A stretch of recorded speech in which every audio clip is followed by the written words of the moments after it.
And welcome back to another edition of Community Tapestry. I'm your co-host Toni Teague, here with director. Well, Napoleon Bell. You know, I've been given second fiddle now on this next segment here. In my hand. I know. All right. Well, it was your wish, so here you go. Well, there you go. Blow out the candle. All right. So, you know, when you think about the holidays and times being festive, you think about family and food and togetherness. But the reality is that not everybody has that sense of togetherness. Some families are separated, and the people who pay the most and think about it most at this time are probably the children. So here to talk about the children and some ways that the community can be involved and be supportive to make sure that children and other people in the community don't feel forgotten about as the year closes is Miss Elizabeth Crabtree. She's with Franklin County Children's Services, and she is the director of Holiday Wish. Welcome, Elizabeth. Thank you so much for having me on. You're very welcome. So talk to me about the work that you do at Franklin County Children's Services. Well, the work I currently do as director of Holiday Wish is we work to ensure that every child who's involved with Franklin County Children's Services receives a gift for their special holiday. A lot of the families and the children that we work with often struggle to provide those types of things. Basic needs come first, food, shelter, and those types of things. So they oftentimes miss out on some of the gift giving that other kids get to experience. And so we really try in this program to ensure that every kid has their wish granted for the season. Now, give our viewing audience a little bit of background information about you. How did you get into this profession, and how long have you been in the profession? Well, I kind of fell into child welfare. I worked with a child when I was serving overseas who was experiencing some difficulties at home, and it really struck me hard. When I came back, I decided that I really wanted to devote my career for at least a period of time into working with kids who are experiencing things at home that I didn't experience growing up. I worked as an intake caseworker at an infant toddler unit for about 7 years, and I supervised a unit as well. And then I received this position, which was wonderful because as a worker, I took so many gifts out. I took so many gifts out to homes. I got to see that look on so many kids' faces when you show up. Kids who think that they're not getting a gift this year, they would say things like Santa's not coming, or the parent would look at me and say, I didn't know what else to say, I just can't provide gifts for them this year.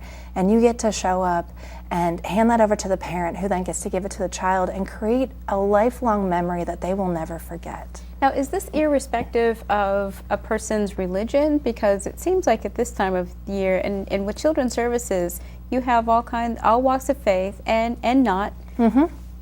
Yeah, and that's why we call it Holiday Wish, because every family celebrates things differently. And though a lot of the children that we work with will kind of honor Santa or expect gifts from Santa, we also have families that we work with that celebrate Kwanzaa, which is why we grant wishes until Kwanzaa is over. We also have families that celebrate Hanukkah, and we have some families that don't celebrate really anything that's streamlined, but we still believe that our children deserve to get a gift for the holiday, and a gift that they really want.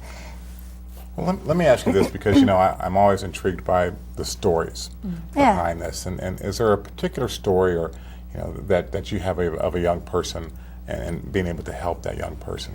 Oh my goodness, where to begin? One of the stories that really came back to my memory this year was working on a Christmas Eve. I used to work off shift, which is 4 to midnight. Children's Services doesn't close. We are open 24/7 because the community needs us 24/7. And it was Christmas Eve, it was about 10 o'clock, and 2 little girls were brought into our agency out of an unsafe home condition. And after we got them cleaned up and ready to go to foster care, I was staying in the lobby with them with the foster parents, and these are 2 little girls, 4 and 6, who are now going into a strange environment with some really wonderful people, but that's already a difficult evening for them. And the 4-year-old looked at me and did a and said, Santa won't know where we are this year. And the 6-year-old who was holding her hand said, it doesn't matter, Santa never comes anyways. And so for those kids, I was able to go into our back area and pull shelves, toys down, put them in big red bags, and I snuck out the back with the foster father, threw them in the trunk. So the next morning when those girls woke up, they knew that they were remembered. We have a lot of stories of loss this time of year. I got a call from one of our service teams just a couple days ago about a family who just experienced a familial loss. And that's going to be their first holiday without a family, one of the family members. And so for those kids, we're going to try to do something a little extra special. It's not going to make the pain go away. It's not going to make their loss any less significant. But maybe for a moment they can reclaim their childhood. Maybe for a moment they get to experience that magic that's around that.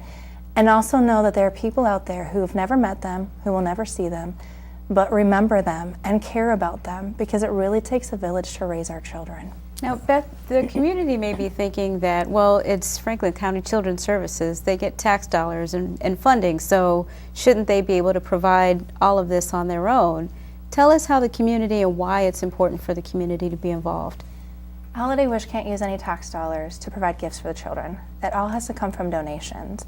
We have about 1,600 donors that give to our program every year to serve 5,000 children. Every donor is unique. We get big donations and we have small donations come in from $2 to more than that. Every little bit counts. It's really about the entire community coming together to provide for our children. And when I heard that I was going to be on the show, I thought about how Holiday Wish is so much of a tapestry of our community, kind of blanketing over the holiday season to ensure that our children get gifts. So there are many different ways you can help. You can bring an unwrapped toy down to our agency at 855 West Mound Street. You can get online at our website and make a secure donation online. And like I said, every bit helps. Not everyone has a lot to give, but little things add up.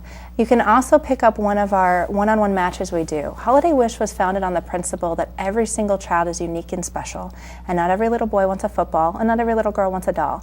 So for some of our children age 11 and under, they get to pick out that one particular item they really want this year, $40 or under. And so we match them with a particular donor. We have the donor go shop for that toy. Like one of the big toys this year is this Fisher-Price Laugh and Learn Dance and Play Puppy. We've got lots of kids that want this. She's got it. I've got it down. I know what the top 100 toys are that kids want this year.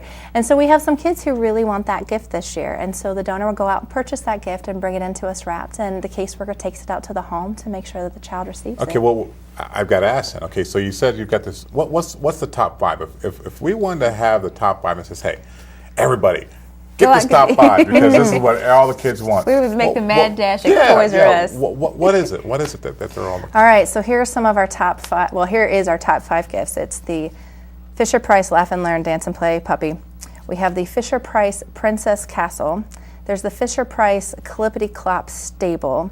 There is, and I'm going to forget the name on this, but it's the Leap Pad Leapster toy in green. I think if you go and just throw that name out there to Toys R Us, they'll know what you're talking about. And the last one is kids are really into Ninja Turtles again this year. Oh, nice. Wow. What didn't make the top 10 was top 11 was the Easy Bake Oven. And I don't know if the Easy Bake Oven speaks to you, but it speaks to me. I so wanted an Easy Bake Oven as a child, and I didn't get one. I had a Holly Hobby. So. Oh, I loved Holly Hobby. Yeah. But we all can kind of harken back to those days when Yeah. there was a toy that we really, really wanted. And that's what I love about this program is one of the things we do is we ensure kids get those gifts. And one of the things I love and brings me to tears, I spend half of December crying because we have so many heartwarming stories from our donors. We have donors who come back who aged out of care who received gifts from us when they were children. And one of them wrote a note one time 2 years ago that said, I got a toy from this program when I was a child. Things will get better for you, I promise.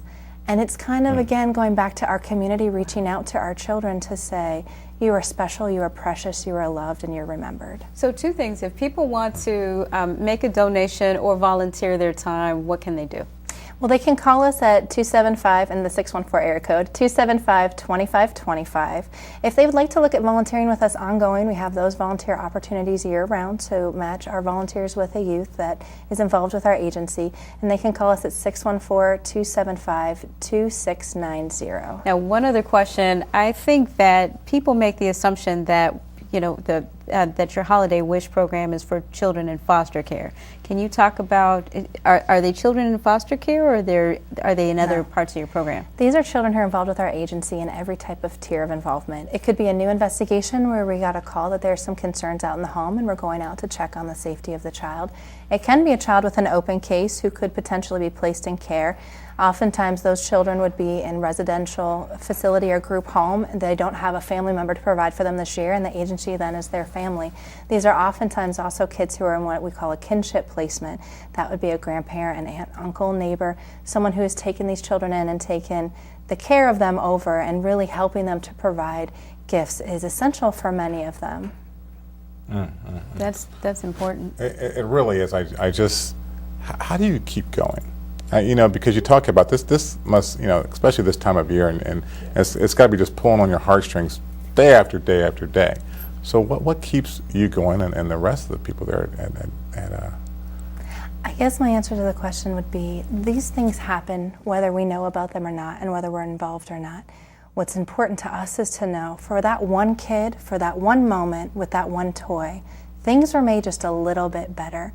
I've worked with so many families, moms who've come up and hugged me, who've said, thank you so much for your help.